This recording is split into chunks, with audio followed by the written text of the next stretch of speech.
지난 과에서 우리는 하나님이 누구신지 배웠습니다. 그렇다면 이제는 내가 인간이 누구인지 알아야 할 차례입니다. 당신은 당신이 누구인지 알고 있습니까? 사람이 자신이 누구인지 어떤 존재인지 바르게 아는 것은 대단히 중요합니다. 자신을 제대로 아는 자만 하나님과 바른 관계를 맺을 수 있습니다. 이런 의미에서 자신을 먼저 아는 것은 참된 크리스천됨의 시발점입니다. 이 과를 공부하면 죄가 무엇인지 절로 알게 됩니다. 누가복음 15장에 보면 탕자의 이야기가 나옵니다. 탕자는 자기 자신을 바르게 인식하기 전에는 자신이 대단한 존재라고 생각했습니다. 그렇기에 아버지가 필요 없었고 귀찮은 존재라고 생각했습니다. 결국 아버지를 떠나게 되고 허랑방탕한 삶을 산 뒤에야 자기 자신을 인식합니다. 내 능력으로는 돼지가 먹는 쥐염 열매도 충분하게 먹을 수 있는 존재가 아니구나. 그 사실을 깨닫고 아버지가 생각납니다. 자신의 발견이 곧 아버지의 재발견으로 이어졌고 그것이 결국 아버지와 바른 관계로 이어지게 되었습니다. 내가 하나님에 대해서 많은 지식을 갖고 있다 해도 나 자신을 바르게 깨닫기 전까지는 하나님을 온전히 믿고 따르기가 어렵습니다. 많은 크리스천들이 어떤 의미에서 무당을 찾아가서 구슬하는 사람과 구별되지 않는 경우가 많이 있습니다. 그저 하나님을 내 욕구와 부를 성취시켜 주시는 수단으로 또는 내 삶의 부적 정도로 여기는 것입니다. 그 원인은 자기 자신에 대한 인식의 결여 때문입니다. 내가 어떤 존재인지 바르게 깨달으면 우리의 신앙은 무당을 찾는 자와 근본적으로 달라질 수밖에 없습니다. 이제 우리 한번 살펴보십시다. 큰 1번입니다. 하나님께서는 인간을 흙으로 창조하셨다고 창세기 2장 7절이 증거하고 있습니다. 그렇다면 어떤 삶을 살아야 참 인간일 수 있겠습니까? 하나님께서 다른 모든 것을 다 창조하시고 마지막 날 마지막 순간에 사람을 만드셨거든요. 따라서 사람을 만드실 때 이 세상에는 온갖 종류의 재료들이 다 있었습니다. 아름답기로 말하면 대리석이 더 아름답고, 강하기로 말하면 강철이 더 강하고, 귀하기로 따지면 금광석이 더 귀하겠죠. 그런데 하나님께서는 사람을 만드시는 재료를 그 많은 것들 중에 흙으로 사람을 만드셨단 말이죠. 그렇다면 하나님께서 흙으로 만드셨다는 그 하나님의 섭리 속에 인간이 어떻게 살아야 참 인간이 될 수 있는 것인지 우리는 해답을 캐낼 수가 있습니다. 바로 흙의 특성을 우리가 발견해 간다면 흙으로 사람을 지으시고 흙으로 지어진 사람이 어떤 삶을 살기를 원하시는지 하나님의 뜻을 우리가 유추해 갈 수 있는 것이죠. 흙의 속성 1. 생명. 첫째, 모든 생명이 흙에서부터 나옵니다. 흙이 이 세상에 곡식을 내어주지 않는다면 생명이 살 수 없습니다. 육식 동물도 땅에서 나는 풀과 곡식을 먹는 초식 동물을 먹습니다. 새도 땅의 것을 먹습니다. 바닷물 속 아래쪽도 모래가 아니라 흙입니다. 모래면 흙이 다 빠져나갑니다. 흙이 받쳐주기 때문에 물고기가 살아가는 것입니다. 이처럼 흙은 생명 그 자체입니다. 이 땅 위의 모든 인간들은 생명의 삶을 살아가야 참 인간이 됩니다. 생명을 품고 생명을 전하는 자가 참 인간입니다. 우리가 생명으로 누군가를 살린다는 것은 극적인 이야기나 막대한 물질을 쏟는 일이 아닙니다. 이 세상을 살아가면서 단 한 사람이라도 우리를 볼 때 예수님의 얼굴이 나타난다면 우리는 생명의 사람인 것입니다. 가족, 친구, 동료, 그들이 우리의 얼굴만 봐도 생명의 기가 올라간다면 생명의 사람인 것입니다. 요한복음 6장 35절, 예수께서 가라사대 내가 곧 생명의 떡이니 내게 오는 자는 결코 줄이지 아니할 터이요 나를 믿는 자는 영원히 목마르지 아니하리라. 예수님께서는 나는 생명의 떡이라고 하셨습니다. 우리는 예수님의 생명의 떡을 공급받고 사는 사람들입니다. 그렇다면 생명의 사람으로 살아갈 수밖에 없습니다. 흙의 속성 2. 사랑. 둘째, 흙은 사랑입니다. 사람들은 온갖 쓰레기와 오물을 흙 속에 버립니다. 그러나 흙은 조금도 마다하지 않고 다 품습니다. 흙이 품는다는 것은 그 쓰레기에 의하여 더러워지는 것을 의미합니다. 똑같이 더러워지면서 그 쓰레기를 정화시키는데 이는 사랑의 특성 때문입니다. 하나님께서는 인간을 그런 흙으로 지으셨습니다. 사람의 존재로 살아가라는 것입니다. 사랑이라고 하는 것은 먼저 나를 주는 것인데 물질 이전에 마음을 먼저 주는 것입니다. 그 마음을 품을 때 뜻하지 않은 상대의 변화가 수반됩니다. 하나님께서 말씀하시는 사랑이 아닌 인간의 호기로 기분으로 할 수 있습니다. 그러나 그 행위가 인간적인 인심인지 하나님께서 말씀하시는 사랑인지 간단하게 판별하는 방법이 있습니다. 그 행위가 단회적으로 끝났는가, 반복적인가, 그것으로 판가름됩니다. 아무리 작고 보잘것없는 일도 변함없이 반복적으로 행한다면 그것은 사랑에 의한 행위인 것입니다. 누가복음 10장에 선한 사마리아인 비유가 나옵니다. 여리고로 내려가다가 피투성이가 된 한 사람이 있었습니다. 레위인과 제사장도 다 지나쳤지만 사마리아인은 그렇지 않았습니다. 그를 데리고 가서 상처를 치유해주고 나귀에 싣고 주막으로 데리고 갑니다. 이 사마리아인의 위대함은 누가복음 10장 35절에 나옵니다. 그 이튿날 그가 주막 주인에게 데나리온 2를 내어주며 이르되 이 사람을 돌보아 주라. 비용이 더 들면 내가 돌아올 때에 갚으리라 하였으니 하룻밤 자고 이튿날이 될 때에도 마음이 변하지 않았습니다. 우리는 불쌍한 사람을 볼 때 마음으로 크게 결심합니다. 또 간증과 설교를 듣는 순간에도 뜨겁게 결심할 수 있습니다. 하지만 자고 나면 그 마음이 없어집니다. 이처럼 사마리아인은 극률한 마음의 변화가 없었습니다. 또 여인숙 집주인에게 출장을 다녀올 테니 추가 경비를 달아두면 다녀오면서 갚아주겠다고 했습니다. 예수님께서 말씀하십니다. 너희도 이와 같이 하라. 그 사마리아인이 베푼 호의 그 자체가 아닌 그의 반복성을 배우라는 것입니다. 그것이 사랑입니다. 사랑하는 자들아, 우리가 서로 사랑하자. 사랑은 하나님께 속한 것이니 사랑하는 자마다 하나님으로부터 나서 하나님을 알고 사랑하지 아니하는 자는 하나님을 알지 못하나니 이는 하나님은 사랑이심이라. 우리가 사랑이신 하나님의 자녀라면 사랑의 사람으로 살아가는 것은 너무 당연한 것입니다. 흙의 속성 3. 정직. 셋째, 흙은 정직합니다. 콩을 심으면 콩 나고 사과 심으면 사과 납니다. 이처럼 흙은 정직합니다. 바르고 곧습니다. 그 흙으로 우리를 지으셨습니다. 바르고 곧고 정직하게 살라는 것입니다. 정직성을 상실한 인간은 참 인간이 아닙니다. 그리스도인이 된다는 것은 어떤 상황 속에서든지 정직하게 살아가는 것을 의미합니다. 아브라함은 위대한 믿음의 조상이지만 이집트에 가서 지레 겁을 먹고 자기 아내를 누이 동생이라고 속이지 않습니까? 보지도 않았는데 나중에 자기 아들도 똑같은 거짓말을 했습니다. 우리가 이 부정직의 고리를 내가 하나님과 사람 앞에서 끊지 않으면 이 부정직은 내 자식의 삶에 계속 이어진다는 거 우리가 잊지 말아야 되는 것이죠. 시편 25편 8절이 이렇게 증거합니다. 여호와는 선하시고 정직하시니 그러므로 그 도로 죄인을 교훈하시리로다. 하나님의 말씀 자체가 정직, 곧고 바릅니다. 하나님께서는 그 곧고 바르신 말씀으로 우리를 가르치세요. 그런데 만약에 우리가 하나님을 믿는다라고 하면서도 우리가 곧고 바른 삶을 살지 않는다면 그것은 곧 우리 자신이 우리가 믿는 하나님을 거짓말쟁이로 표현시키는 어리석은 짓인 것이죠. 흙의 속성 4. 도구됨. 넷째, 흙은 인간이 원하는 도구가 된다는 것입니다. 흙을 부어서 반죽을 한 후에 불에 구우면 도구가 됩니다. 그런데 흙은 절대로 자기 자신을 주장하지 않습니다. 인간이 어떤 도구를 만들든지 순종합니다. 그리고 인간이 만든 그 도구에 충실합니다. 하나님께서 그런 흙으로 우리를 지으셨습니다. 우리의 삶을 개인의 욕망이 아닌 하나님의 도구, 진리의 도구로 살아가야 됨을 알게 됩니다. 예수님께서 십자가에 못 박혀 돌아가실 때 십자가 위에서 하신 말씀들이 있습니다. 그 말씀 중에 이런 말씀이 있습니다. 요한복음 19장 26절 27절을 한번 들어보십시오. 예수께서 그 모친과 사랑하시는 제자가 곁에 섰는 것을 보시고 그 모친께 말씀하시되 여자여 보소서 아들이니이다 하시고 또 그 제자에게 이르시되 보라 내 어머니라 하신대 그때부터 그 제자가 자기 집에 모시니라. 십자가에 돌아가시는 예수님께서 보니까 지금 자기 앞에 서 있는 군중 중에 어머니가 보여요. 그 어머니 곁에 예수님의 사랑하는 제자 요한이 있어요. 그래서 요한에게 예수님께서 말씀하시기를 요한아 너의 어머니다. 그 얘기는 무슨 의미겠어요? 요한하고 예수님은 친형제가 아니지 않습니까?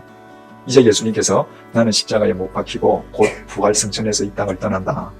그러니까 내 육신의 어머니를 너한테 맡긴다고 말이죠. 그 순간 요한은 예수님의 그 말씀을 명령으로 받아들였습니다. 그래서 그때부터 그 제자가 자기 집에 모시니라. 예수님의 어머니를 자기 집에 모시고 자기 어머니처럼 동양했습니다. 요한은 방금 그 본문에서도 자기를 가리켜서 예수의 사랑하시는 제자라고 자기를 기록했습니다. 그만큼 자기는 예수님으로부터 가장 큰 사랑을 받는다고 확신하고 있었거든요. 그런데 자기보다 예수님의 사랑을 덜 받았다고 생각하는 베드로는 초대교회의 영웅이 됐습니다. 자기가 예수님으로부터 사랑받을 때 예수님 언저리에도 있지 않던 사울이라고 하는 사람이 자기 이름을 바울로 탁 변명을 하더니 나도 사도다. 이러고는 온 지중해 세계를 누비고 다니면서 그리스도인들로부터 대환영을 받습니다. 그런데 요한은 노인이 될 때까지 뭐 하는가? 할머니 밥 해드리고 하루 세끼 설거지 해드리고 옷 빨아드리고 때로는 안마도 해드렸겠죠. 그죠? 이유는 간단해요. 자신의 도구됨을 하는 것. 기쁘게 그 일을 했습니다. 우리는 속아서는 안 됩니다. 예수님을 믿으면 첫째가 된다는 것, 될 수 있다는 것, 되어야 한다는 것. 성경은 그렇게 얘기하지 않습니다. 세상에는 많은 형태의 그릇이 있습니다. 내가 어떤 그릇이든 예수 그리스도의 도구로 쓰임받는 것 자체가 중요한 것입니다. 왜냐하면 세상 사람들은 모두를 상대적으로 평가하지만 하나님께서는 당신의 도구인 이상 그 도구의 직급과 형태가 무엇이든 절대적으로 평가하십니다. 이처럼 요한이 마리아를 봉양하는 일에 충실했을 때 주님께서는 그로 하여금 요한복음, 요한일서, 요한이서, 요한삼서, 요한계시록을 쓰게 하셨습니다.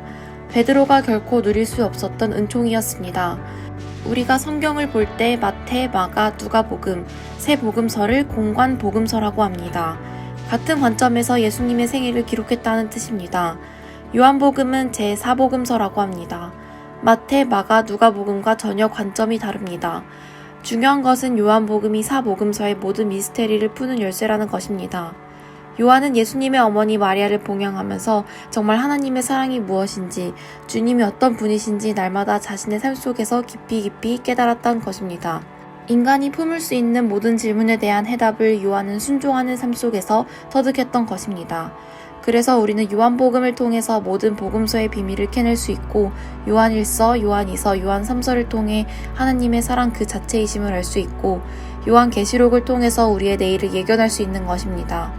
우리 모두 주님의 도구가 되기만 하면 그것이 이 세상에서 보잘것없어 보일지라도 그 도구에 충실하면 주님께서 역사하십니다. 왜냐하면 주님께서는 참 인간을 당신의 통로로 쓰시기 때문입니다.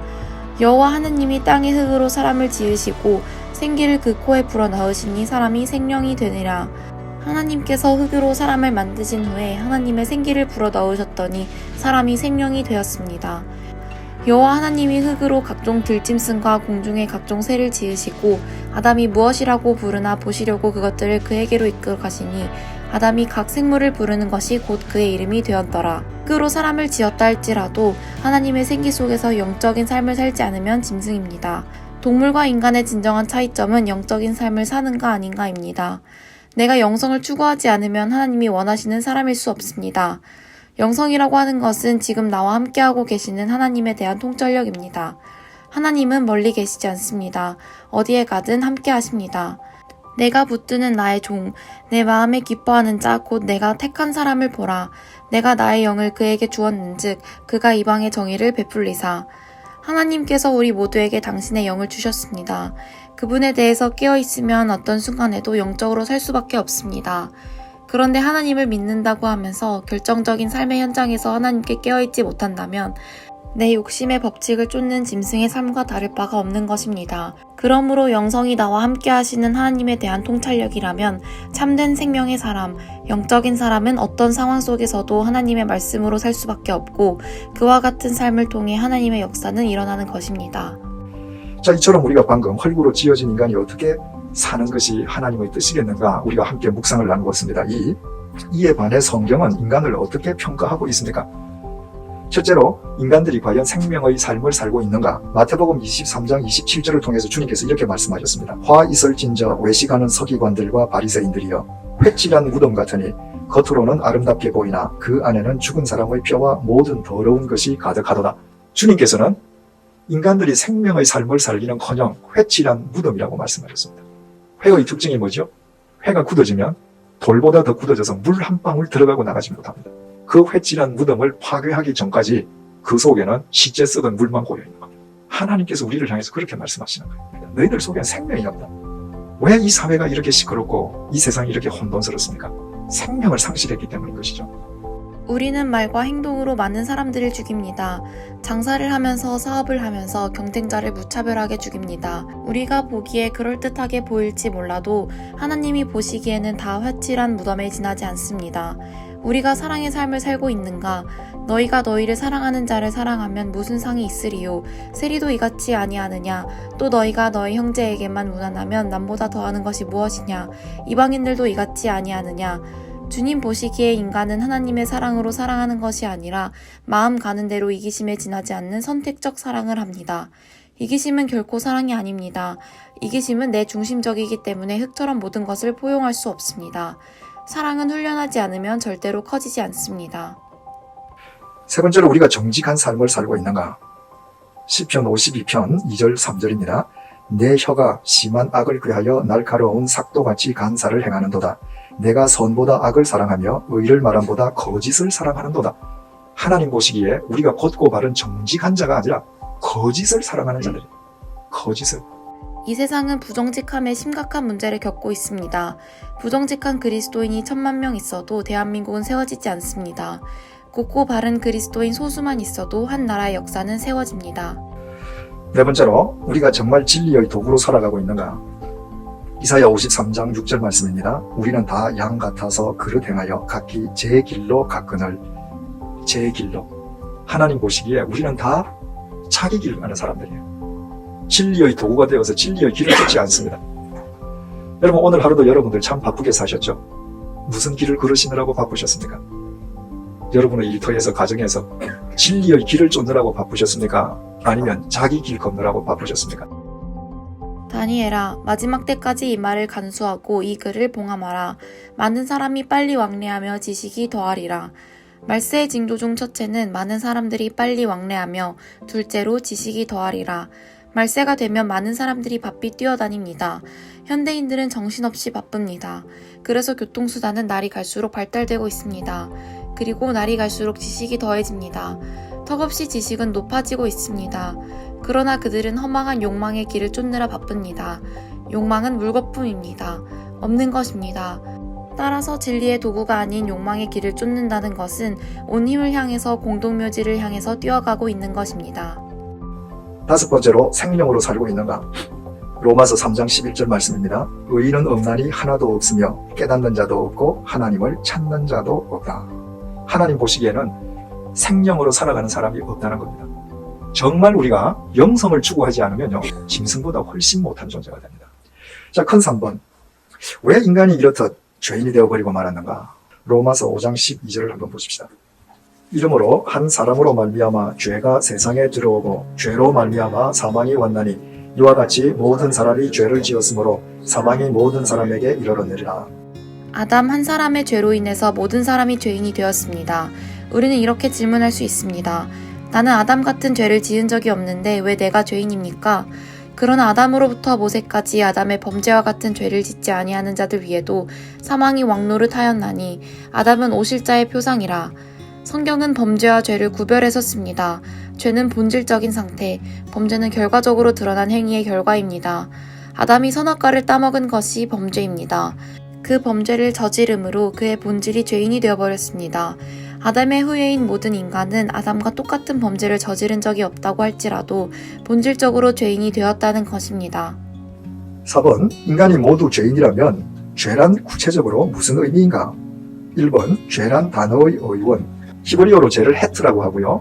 헬라어로 죄를 하마르티아라고 합니다. 관역에서 벗어난 것. 영어로 말하면 missing a mark. 마커를 벗어난 것.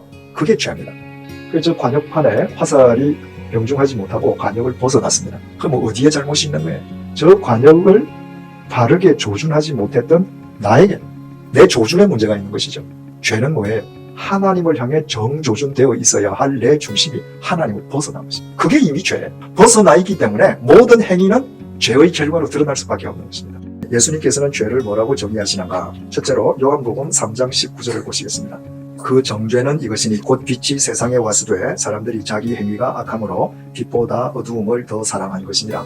뭐가 죄라고 예수님께서 말씀하셨는가? 인간들이 빛보다 어두움을 더 사랑한 것이다.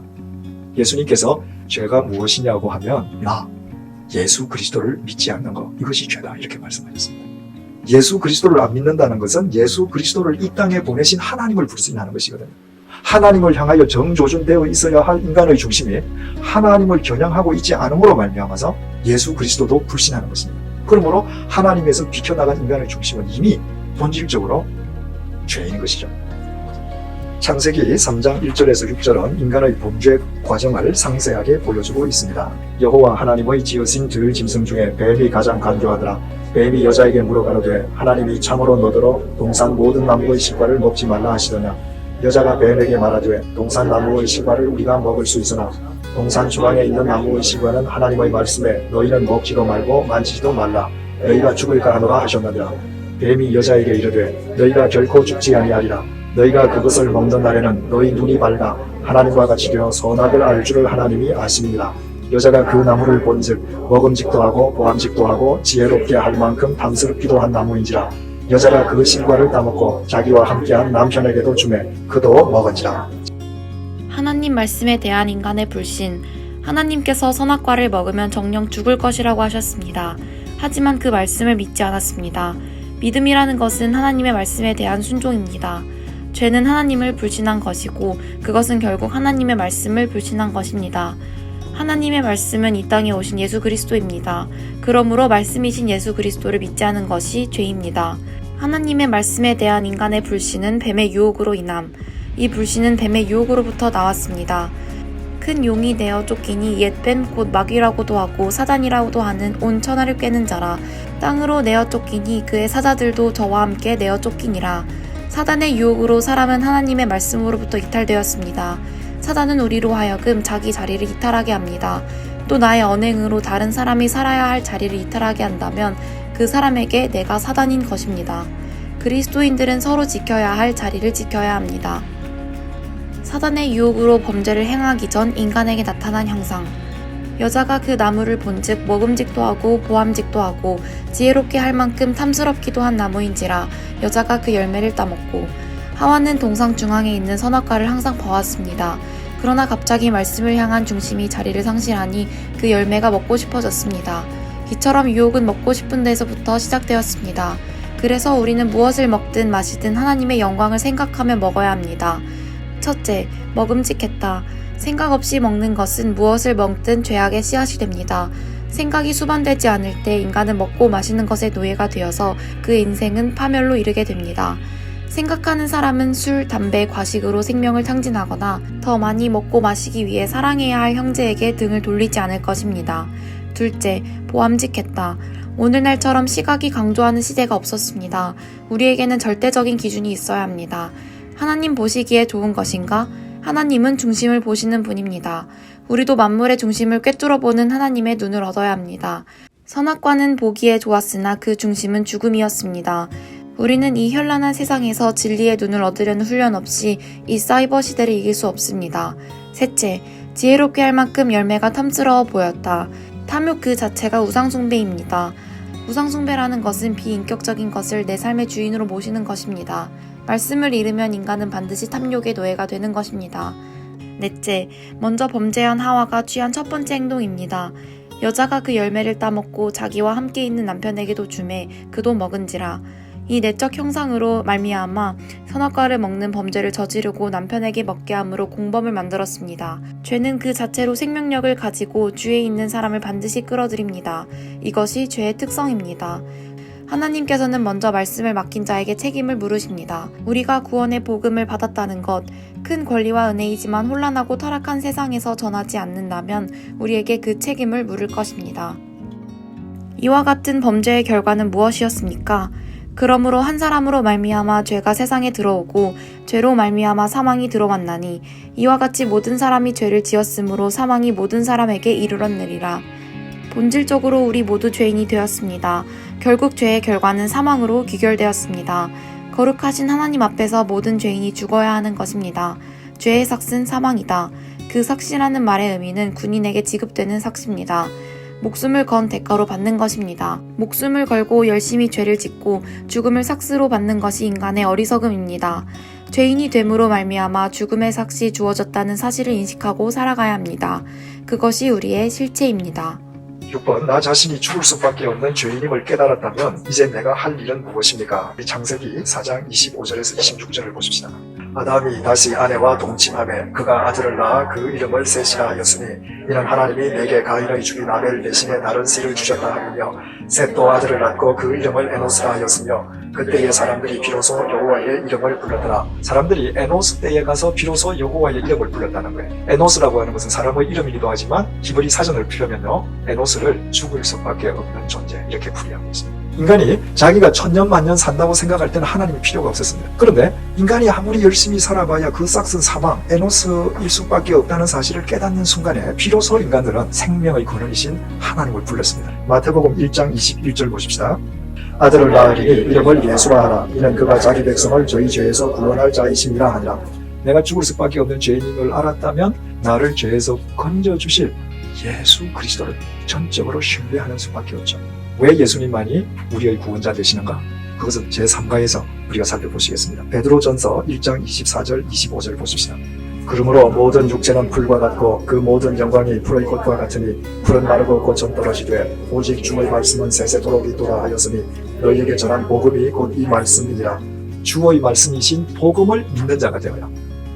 왜냐하면 바로 이 말씀 속에서만 구원자이신 예수 그리스도와 인격적으로 동행할 수 있고 이 말씀 안에서만 삼위일체 하나님과 바른 관계가 정립되기 때문입니다. 자, 7번 주님을 향하여 문을 연다는 것은 무엇을 의미합니까? 첫째로 내가 어디에 가든 나는 죽을 수밖에 없는 에노스임을 주님 앞에서 겸손히 고백하는 것이 주님을 향해서 문을 여는 것입니다. 두 번째로 하나님께서 보내신 구원자이신 예수 그리스도 아니시고는 내가 결코 살 수도 구원받을 수도 없음을 주님 앞에서 다시 겸허하게 인정하고 고백하는 것입니다. 세 번째로 에노스임에도 불구하고 생명이신 하나님께서 먼저 나를 불러주셔서 내가 감사하면서 겸손한 마음으로 그분을 우러러 뵙는 것입니다. 이것이 주님을 향해 문을 여는 거예요. 8번 이과를 공부하면서 당신은 당신 자신에 대하여 무엇을 느꼈습니까? 그래서 당신은 지금 이 순간 오직 구원자이신 예수 그리스도 앞에서 어떤 삶을 살기로 결단하십니까? 여러분들 언어로 정리해 보시기 바랍니다.